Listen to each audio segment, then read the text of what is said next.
Welcome to TEKTOK Digital Supply Chain Podcast, where we will help you eliminate the noise and focus on the information and inspiration that you need to transform your business, impact supply chain success, and enable you to replace risky inventory with valuable insights.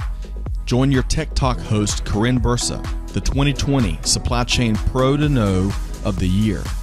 With more than 25 years of supply chain and technology expertise and the scars to prove it, Corinne has the heart of a teacher and has helped nearly 1,000 customers transform their businesses and tell their success stories. Join the conversation, share your insights, and learn how to harness technology innovations to drive tangible business results. Buckle up. It's time for Tech Talk, powered by Supply Chain Now. All right, welcome back, Supply Chain Movers and Shakers. Corinne Bursa here, and I am your host for Tech Talk, the digital supply chain podcast. In this episode, we're going to dive into the topic of replenishment, and we're going to think about replenishment as the cornerstone of your business profitability. That's right, replenishment as the cornerstone of your business profitability. Now, just so we're all on the same page, I want to make sure we understand what I'm talking about when I say replenishment. This is the area of your supply chain planning that offers a significant competitive advantage.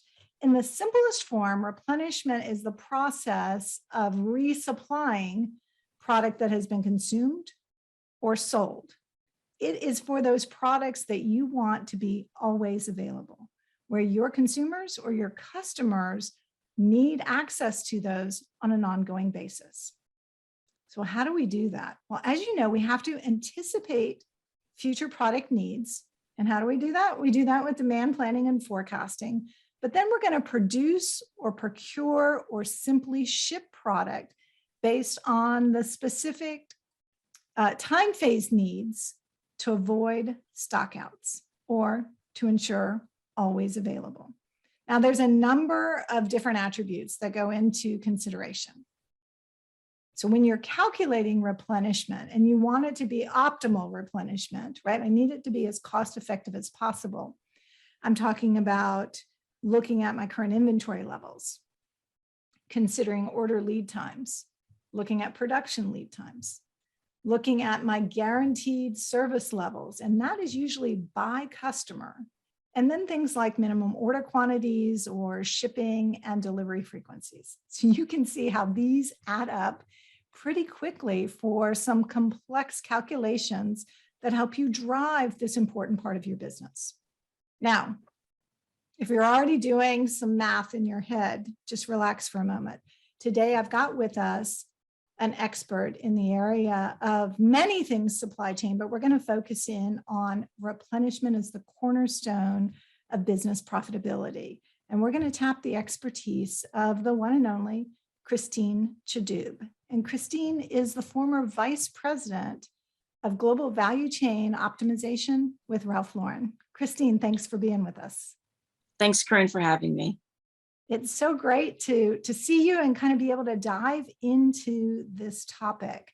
You know, Christine, you've got an impressive background. You've got a career that spans just about every area of supply chain planning, from merchandise planning to demand planning, inventory optimization, supply planning, of course, replenishment, which we're going to talk more about in just a moment. And then all the analytics, all the advanced analytics that wrap around that. Now, Christine, you've also been part of a number of supply chain transformation initiatives.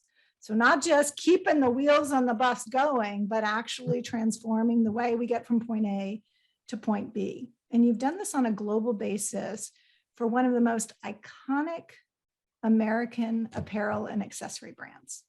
So, Christine, my question to you, my first question of many, is what does replenishment encompass in your experience, and why is it such an important part of the planning discipline? Sure. Well, when you think about replenishment, at least when I think about replenishment, I think it's really important to separate out the operational side of replenishing versus the products that you are going to be replenished. So those products, those core items really need to be bought in by the entire organization. Because if you're going to make that inventory investment in these products and get the most out of them, everybody needs to be on board. So the characteristics of these products really need to be examined, because the products aren't right. Even if you have a great process, it's really not going to help you that much.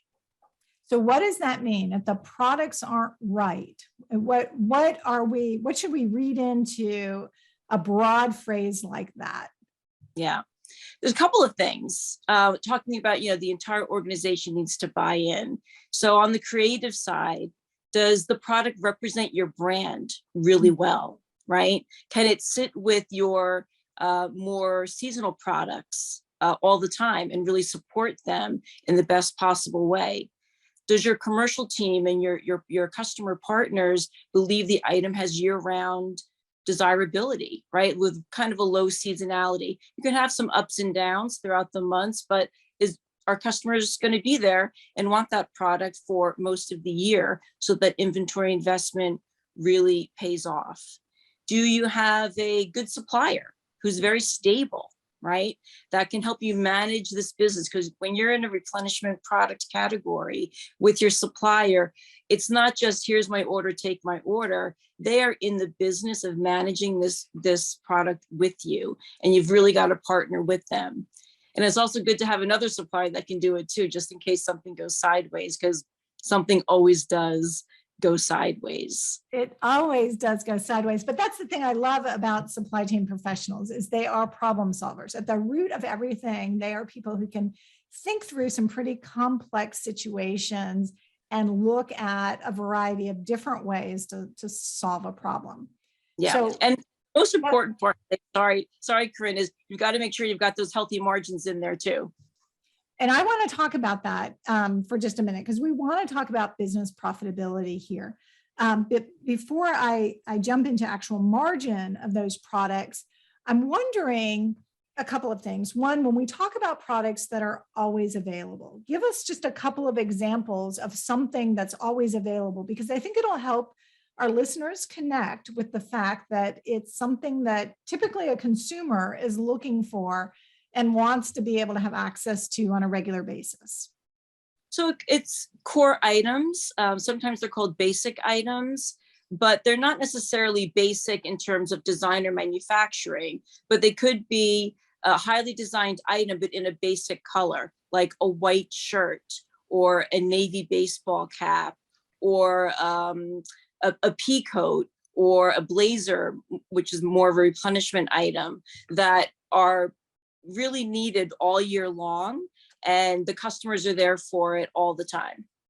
So those are great examples. Those are things that I could see purchasing in winter, spring, summer, fall, especially when you think of a white shirt, right? I mean, we always are looking for that crisp, clean white shirt in a cut that we like and that we know fits well and meets our needs. So great example there. So these are products that need to be always available, and they're always available because the consumer needs them at different points in time. When you're entering those service agreements with your customers, so a retailer in this context, they want confidence that those items in the sizes needed are going to be available, right? So we're not just talking about one size fits all garments. Certainly hats and different accessories may have fewer sizes, but when we think of shirts, especially men's shirts, for instance, that SKU portfolio or size portfolio can be pretty complex as well.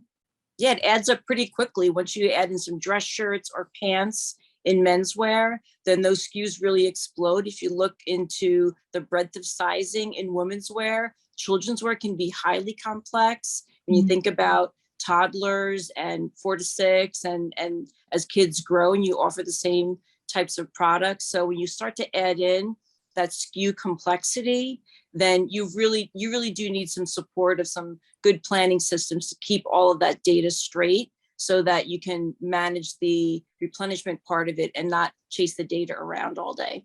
Good point. Good point. Now you started to dive into the topic of margin, and I want to go back there. So you mentioned having some good margin associated with these products. Tell me a little more about that. And then I want to ask maybe another question related. So, once you've got the core product, you've vetted all their characteristics and everybody's on board, you've got a good replenishment process set up, now replenishment can be your best friend, right? It's going to be your low maintenance best friend that I'm not going to say you can run itself, but you can really gain a lot of revenue and profitability and drive that through these products without paying a lot of attention to it day to day from a top-down standpoint. Once you've established it, it can run. And you've got those periodic check-ins that are always useful to make sure you still got the right products, that you've still got that right vendor profile, that you still got that need out there. But once you keep doing all those checks, the system can keep running. And now you don't have to use the time or the energy of the merchants or commercial partners or supply chain folks to keep re-examining it, right? You've got it, now let's let it run. So I think that's a really good point. And I do think that this is an area where supply chain planning solutions can add extraordinary value, for the reason being, number one, that we have more history associated with the products. Which typically means that the model, the demand model, the forecast, the inventory policies, you'll have a higher level of confidence around the repeating cycles, if you will, of need in the marketplace. In fact, Christine, I see replenishment as an area that is ripe for automation. And maybe you're not going to go 100% automation, but maybe you can look at those tolerances and performance criteria to get pretty high performance with very low planner interaction. Would that be a fair statement? I totally agree. And I think replenishment in these core products is the place, if you have an organization that's maybe a little bit shy of these types of analysis and fact-driven decisions, it's a good place to introduce it, right? Because you can see that data coming together very quickly, and you can show the patterns in a visual way that everybody gets. And it really just adds to the trust factor to let this process run. Because the more you tinker with it, the more you can kind of mess it up.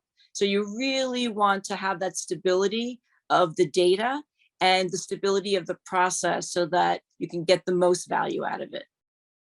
Great point. So Christine, when you have these conversations with the C-suite, with the executive team, what are the 2 or 3 things they need to understand about replenishment and how it contributes to that overall business profitability?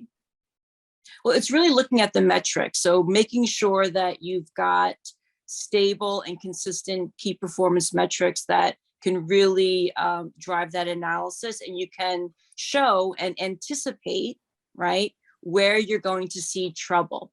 There's really not one time where I could think of where when a problem came to the fore that you didn't see it coming if you had looked at the data, right? So those C-suites executives expect you to be looking at the data and finding those breadcrumbs so that you can anticipate when you're going to have maybe a downturn in demand, so that you can pull back on your inventory planning, or if you can anticipate where you may be having an out of stock if something's performing better than you thought, and getting those strategies in to fill in those gaps. Replenishment can really add to your customer loyalty and build that brand loyalty, because they know they're going to go to the store or go to that website and they're always going to find the item that they want. While they're shopping for those seasonal items, they're going to refresh their replenishment or core products. So you want to make sure that you're getting that customer satisfaction and that you're anticipating any problems that may arise before they get to the C-suite. Yeah. Hey, that's really a great example. I've got 2 boys. I think we've talked about this before. If I'm throwing in a new pair of khakis, I'm going to get them a couple of shirts to go with it. And a few additional items, but I may actually go to the store for that pair of khakis and then fill my basket with some other items as well. And when I know the fit is good and the quality is good, it helps to make those decisions very straightforward and easy. So I totally get that. When you're thinking about, leading a team, so you've led a global team in the area of supply chain planning for a number of different areas of the business. But when you think of some of the important leadership roles, right, in supply chain transformation, what's the one leadership strategy that can help make a difference pretty quickly? Like, what one thing can our listeners do or try that's really going to amp up the overall performance? Well, I'll tell you a little story, Corinne. So, in large organizations, they sometimes have, those annual surveys, right? Where you get a lot of feedback, all the employees get to participate, and all the managers at every level get feedback on how the company is doing, how they're doing as a manager. And in those surveys, there's typically a section about employee empowerment and effectiveness, right? Do the employees feel empowered to do their job? And do they have the resources, knowledge, and technology to effectively do that job? And I always got high marks on that series of questions, right? I was in the right quadrant from my team. And I took a lot of pride in that. Yeah. And I do still take a lot of pride in that. And the reason why my teams felt empowered and effective is because I made a conscious effort to connect the work that they do every day to the goals of the organization, right? They did not feel like they were in a silo with no information. And when I say the goals, I don't mean, like the lofty vision statements or mission statements that many organizations have. Those are good, but that's more marketing. I'm talking more those micro goals that you're trying to execute to every day. So I don't know, do you want to, increase your turn? Do you want to reduce end of season markdowns? Do you want to find sustainable solutions for packaging? Do you want to, leverage your free trade zones differently? Whatever those goals are, I've shared them with my team so that they felt connected to how the organization is going to be operating and connected to how their role fit in with those goals.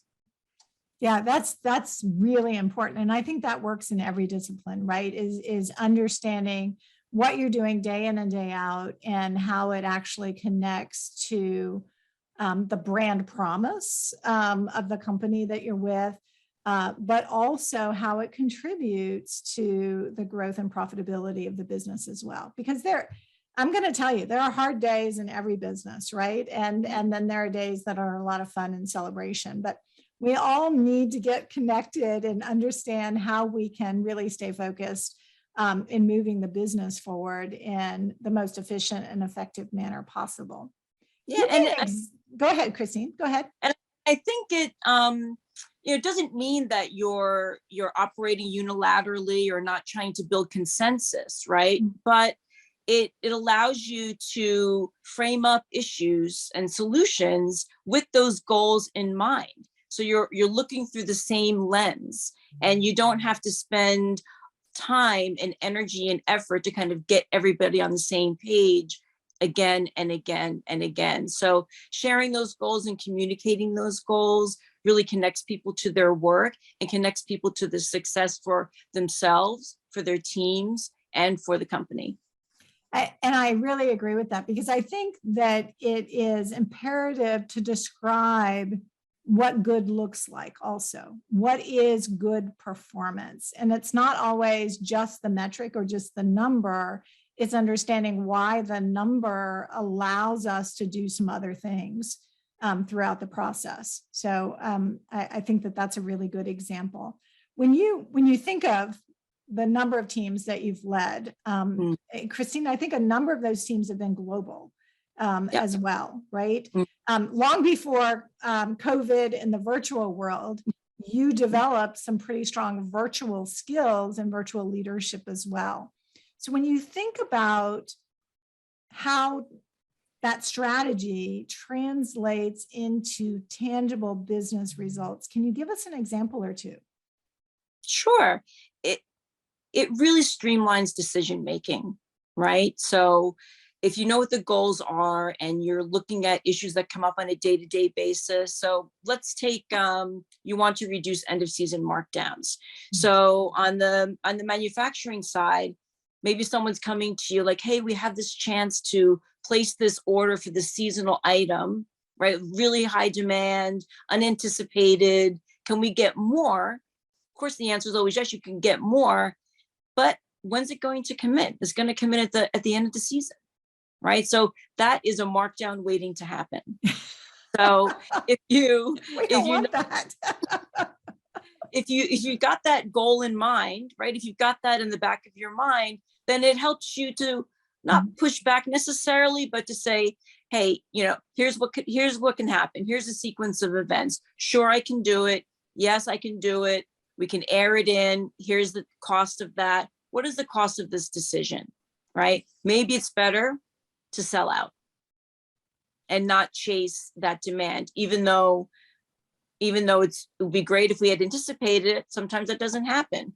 So if you've got those goals in mind, then you can make those decisions, or at least frame up the options with that lens.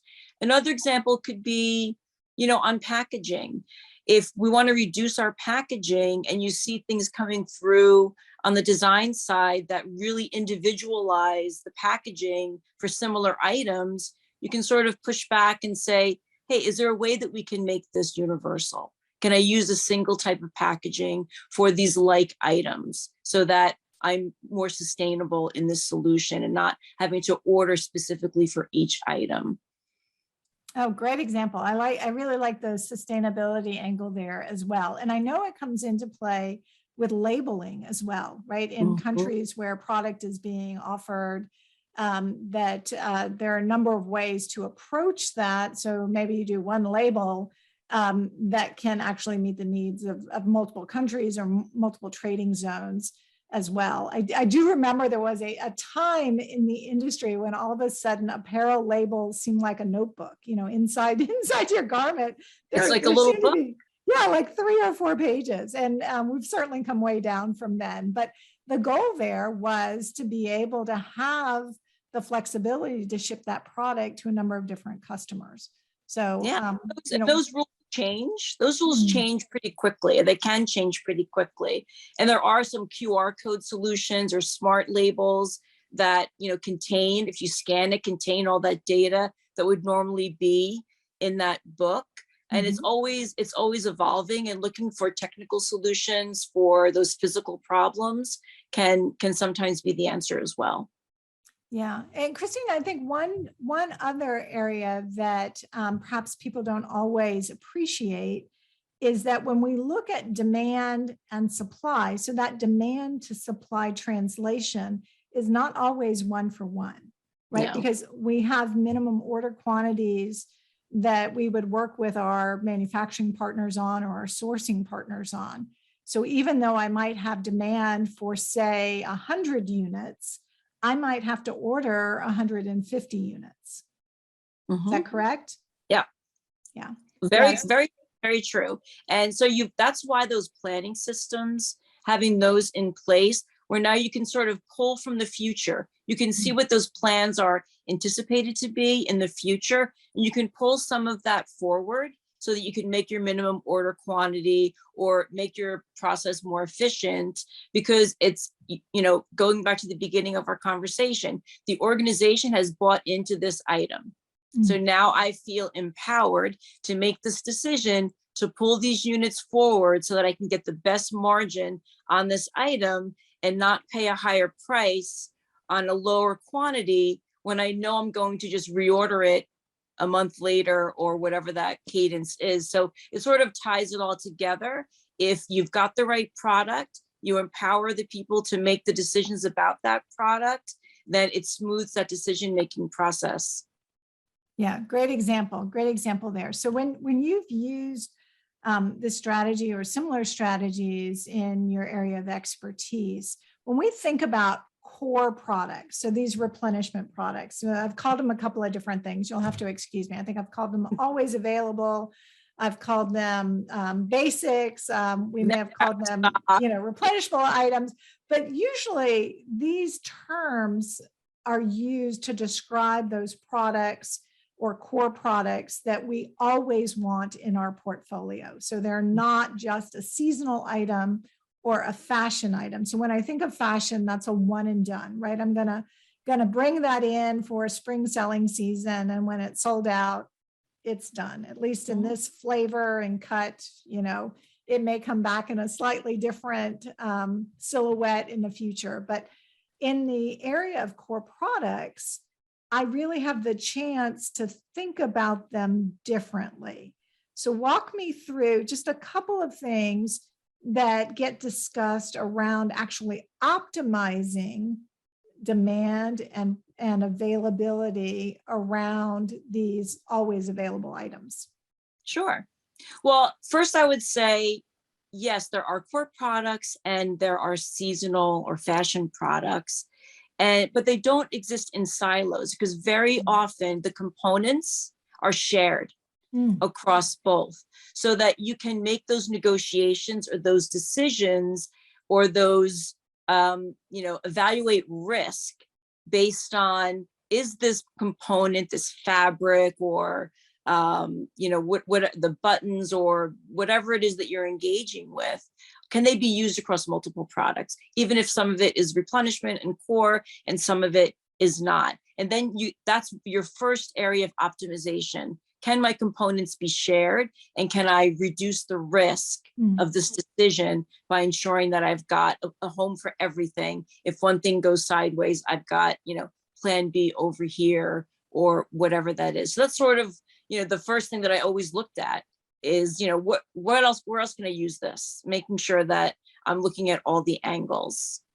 Yeah, that's a great point, right? So even in apparel, which tend to have smaller bills of material than we may see in some, high tech or durable goods, but there is a huge opportunity for commonality across different items or different product families when you break it down and look at those components of thread or fabric or buttons or finishing and fasteners for the different goods. So that's a great example.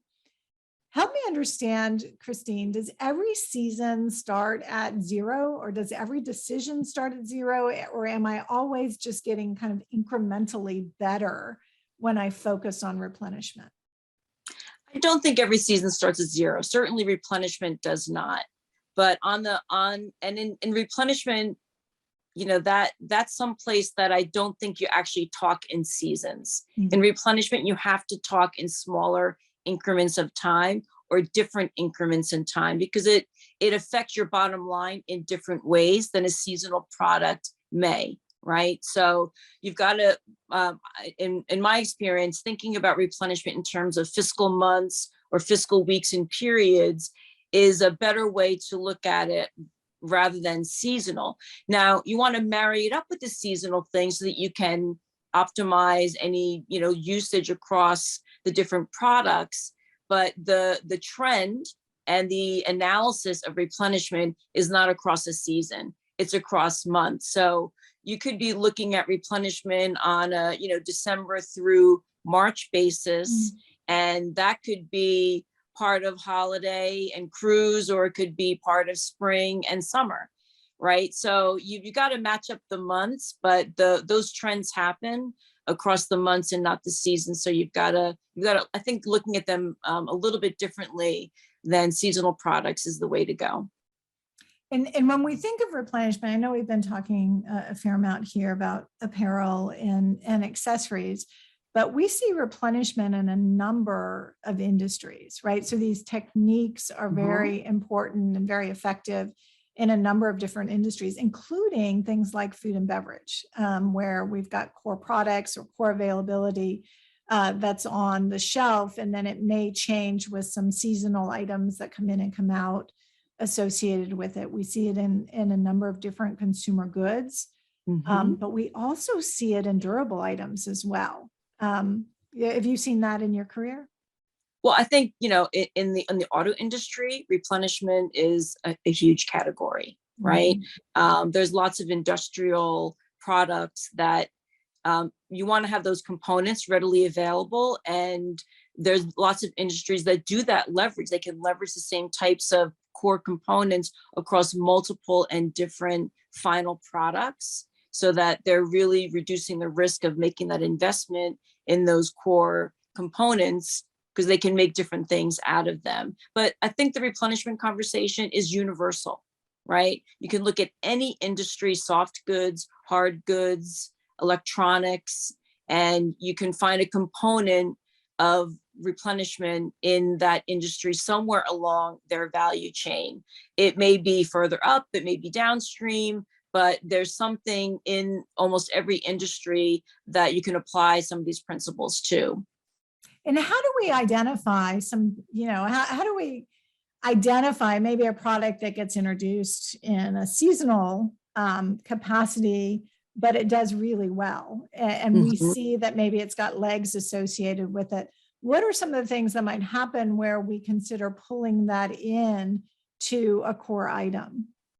Yeah, I love that question because you find those winners, right? And you want to now, the consumer has spoken and you want to now introduce that. So hopefully you've got something that you can leverage. If it's a certain fit of a pant or a shirt, and you've got fabric that you're using for different fits already on replenishment, you can leverage that and quickly move into that new item. That's happened, many times where we sort of borrow those components to support a new item that we didn't anticipate.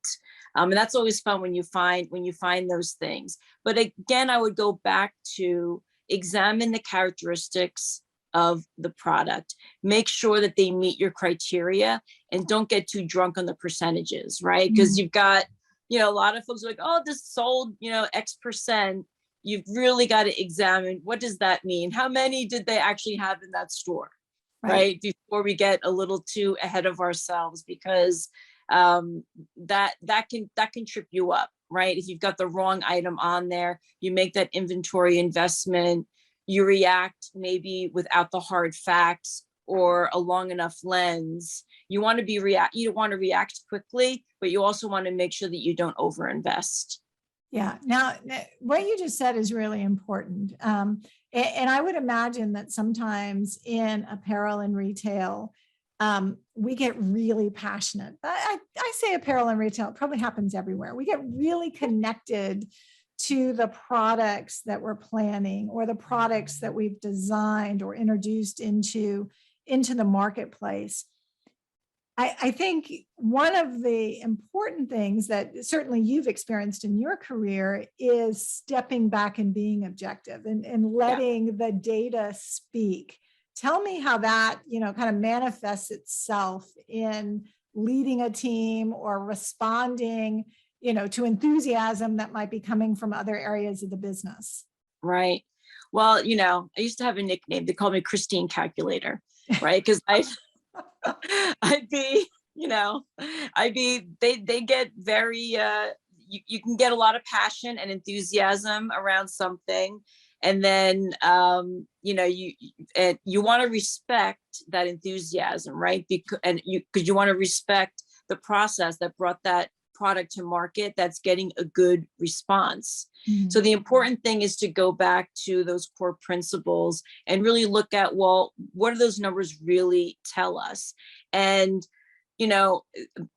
I don't like no, nobody likes no. So I don't like to say no. I like to say, you know what, let's look at it, right? What are my options? There's more than one way to do this. You can have sort of in-season replenishment where you make a short-term investment and you let that item sell out. So you reduce your markdowns. So it keeps the customer satisfied. There's more supply there, but you don't get caught when the demand sort of tapers off.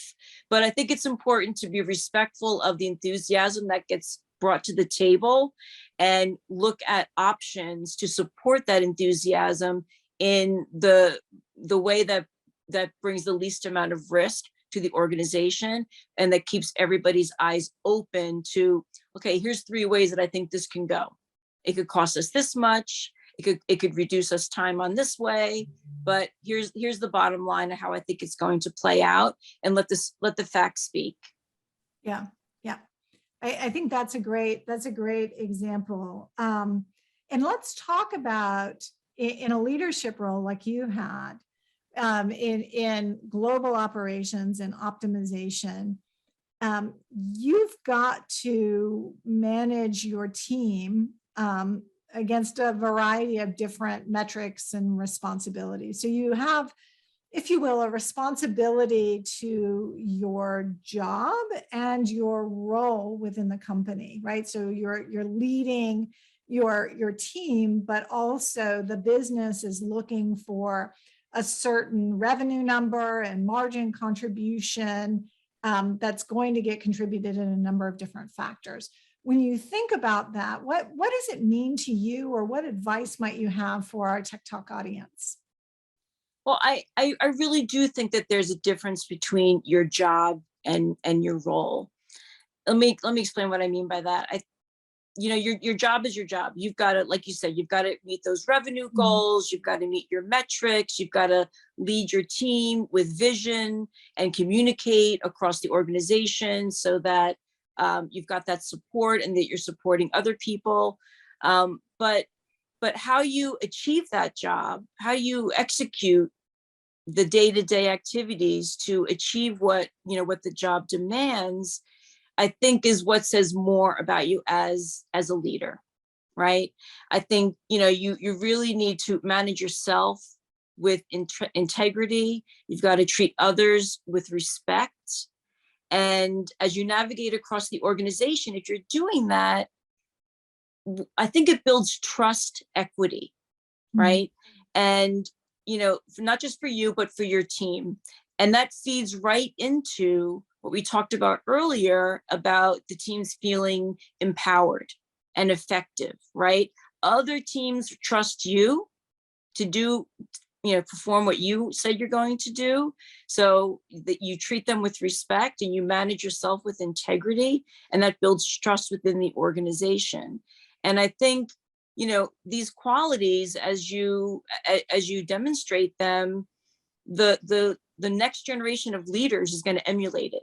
And I think that that's so critical, and it builds like an ecosystem of success if you've built up that trust equity. Yeah, I absolutely agree with you. So Christine, I've got kind of a wild card question for you. So how do you do that now in our world of virtual workforce and hybrid work environments? It's very different from the days when we could run down the hall and sit with somebody and kind of talk them off the ledge or the emotional phone call they just got off of.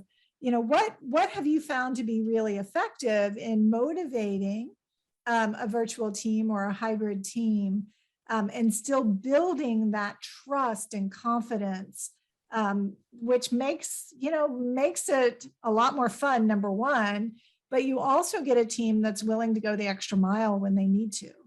Yeah, I think you have to be consistent, right? You have to be a consistent leader, and the consistency has to go across the board, whether you're building trust upward into the C-suite so that you get that information that helps you form those micro goals that we were talking about earlier, building trust across with your partners, the merchants, the supply chain folks, the IT people, all the way across so that they support those goals, and building trust with your team and trusting your team that you guys can achieve those goals together.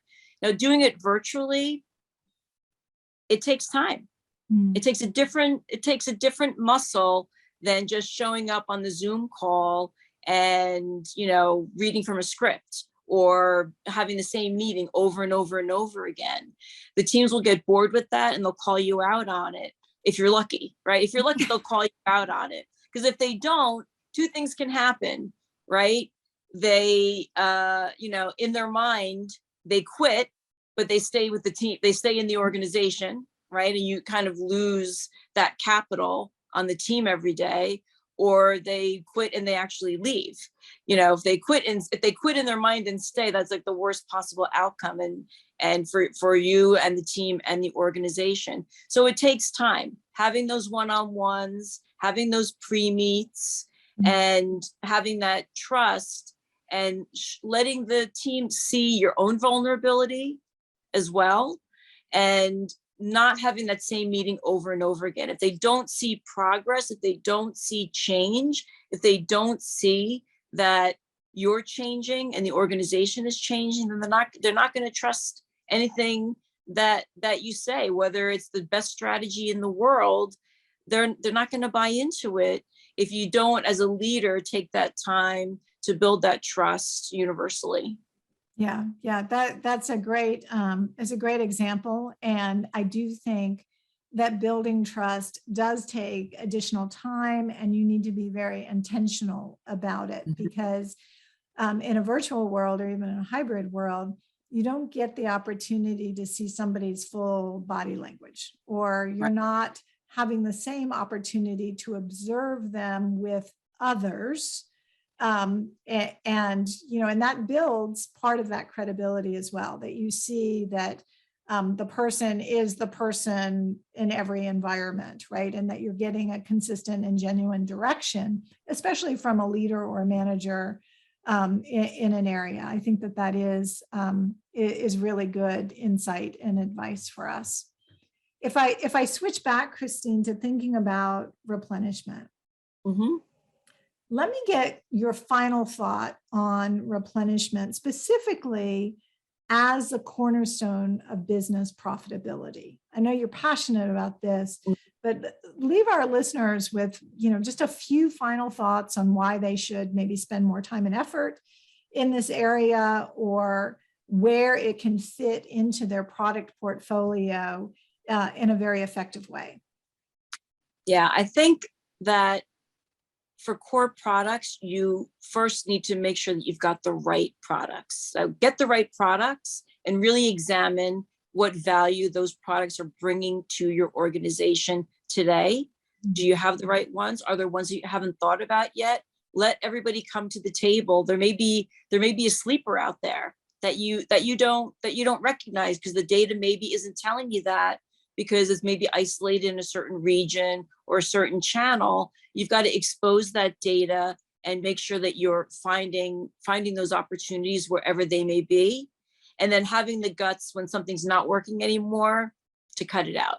Right? You've got to have the guts to say, okay, this one isn't delivering anymore. What's the next one? And using data to anticipate that, so that you're not caught short with nothing. Right? So maybe this item isn't working anymore, but what's the next version of that item? Let's get that into the pipeline so that we're ready to make that transition. So while it can run itself and be, like I said, the low maintenance friend that everybody wants, you've got to pay attention to it in the right way and at the right time to ensure that it stays fresh and continues to deliver for your organization. Yeah, that's a great example, or some great recommendations, actually. And I think, I would add on to that you're not only building trust in your team, you're building trust in the systems that you're using, the data that's being consumed into the systems, right? I've got to trust that it's good quality data, that those demand signals are good, reliable signals, that my replenishment has performed well over time, or my inventory as an investment has performed well over time. All of that comes into play. So it's not just dependent on trusting Christine Chidoub as my vice president. It is in trusting the entire process and the digital supply chain planning environment that's being used by the business. So exactly. I think that if you get caught up into over explaining the metrics or the data behind replenishment, it's a losing battle for most things. If the word standard deviation comes out of your mouth when you're in the C-suite, just close it up, walk away. It's not going to happen. But if they trust that you know how to look at the data and you know how, and the metrics that they do care about, what is your service level? What is your fill rate? What is your replenishment lead time? How have we cut time out of this process? If they see that those results are happening, then they don't need to know what's happening behind the curtain. Not that you want to keep it hidden, but there's no reason to explain it over and over again. You're going to lose the audience. So let the metrics that matter to your senior leadership, let them lead the conversation. And then you won't ever have to talk about standard deviation again. Yeah, so give those to us again. Just rattle off those lists of the ones that senior leadership is going to want to hear, because I don't want to hear mean absolute percent error. I have seen eyeballs glazed over when I'm describing what MAPE is and what the planning horizon is. So go back, tell us again a few of those metrics that really matter to the senior management of the organization.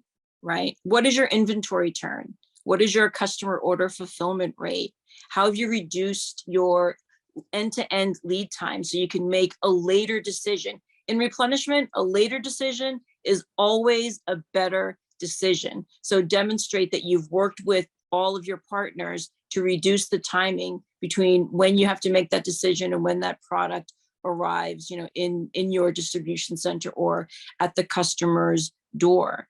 What is happening with your suppliers? Are you doing your due diligence? All of those things contribute.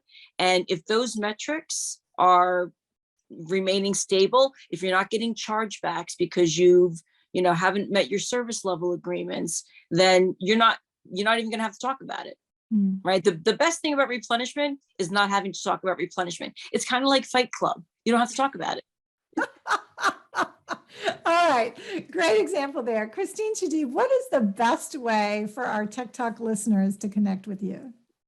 Sure. Well, I'm on LinkedIn. I am the only Christine Chidoub on LinkedIn. So you absolutely can find me there. All right. Well, that's great to know. Well, Christine, thank you so much for joining us today. I've really enjoyed this conversation on replenishment and getting your perspective on how it can really be the cornerstone of profitability. So thanks for your time. It's your BFF for sure. It's your BFF. You've got that. You heard that here first. All right, supply chain movers and shakers, thanks so much for joining us today on TEKTOK, where our goal is to eliminate the noise and help you focus on the information and inspiration you need to transform your business and replace risky inventory with valuable insights. We'll see you next time here on TEKTOK, powered by Supply Chain Now.